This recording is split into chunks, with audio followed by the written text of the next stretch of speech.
This, by the way, being in Scotland where Nicola Sturgeon has voted through and is going to the courts to challenge the government trying to strike down from Westminster a bill, an act of parliament which allows people to change their gender without any medical intervention, any long time period, and just on their own whim, without even a gender dysphoria verdict.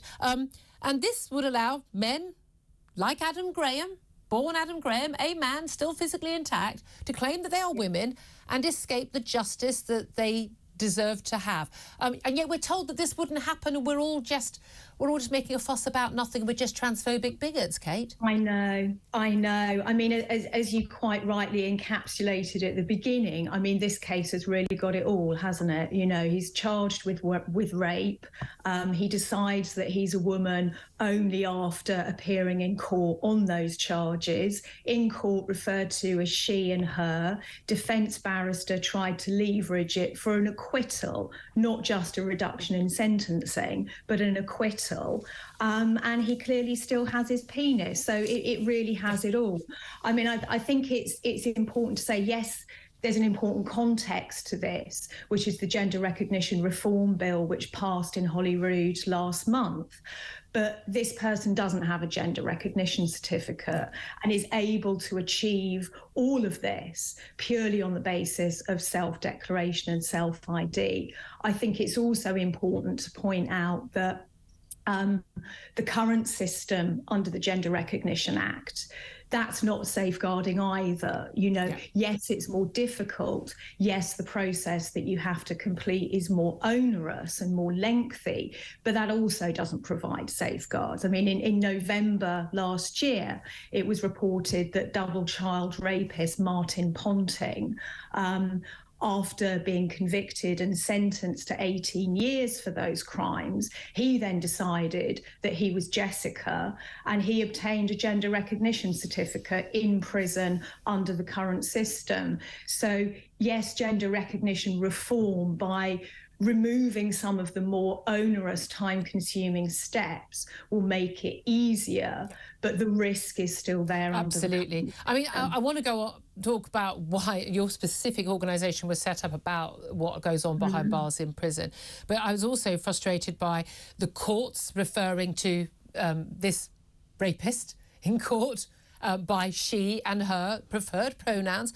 I'm all for courtesy. I don't want to be forced to do this, but as courtesy, people can choose to use. The idea that I had been raped by a man with, yes, let's use the word, his penis, that's how you rape a woman. Exactly. And that I would be forced to refer to my attacker as she and her when I was fully aware by the crime that they were being accused of that they were a man. I mean, if the judge said to me, you have to do that or you go behind bars, I'd choose to go behind bars. I would say at that point, enough is enough. But the media carries on. Even the Mail Online, I picked this up with them online yesterday. Transgender woman is found guilty of raping 2 women when she was a man.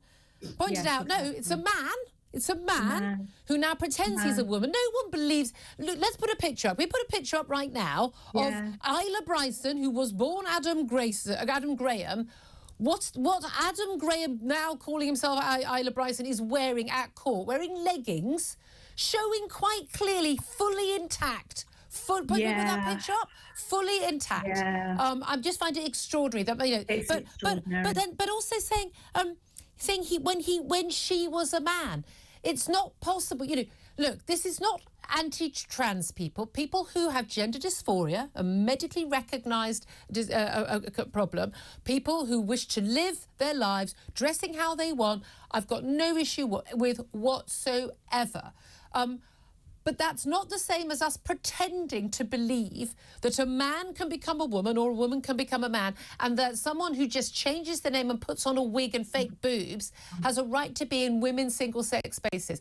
So we are, in the media, when they play along with this, and when the courts play along with this, and everyone tries to say the right things, they are actually they're colluding. They're colluding in something that is very dangerous. Tell us why you set up your organisation, Keep Prison Single Sex, why we should be worried about what happens behind bars to women who are held there. Well, we set up the organisation because we were frankly outraged at the fact that male prisoners are able to be housed in the female estate, and that includes those convicted of the most violent sexual offences against women and children, those who are fully intact, and those who repeatedly demonstrate that they pose a high risk to women in prison. But they're still there. Yeah. So we were absolutely outraged by this.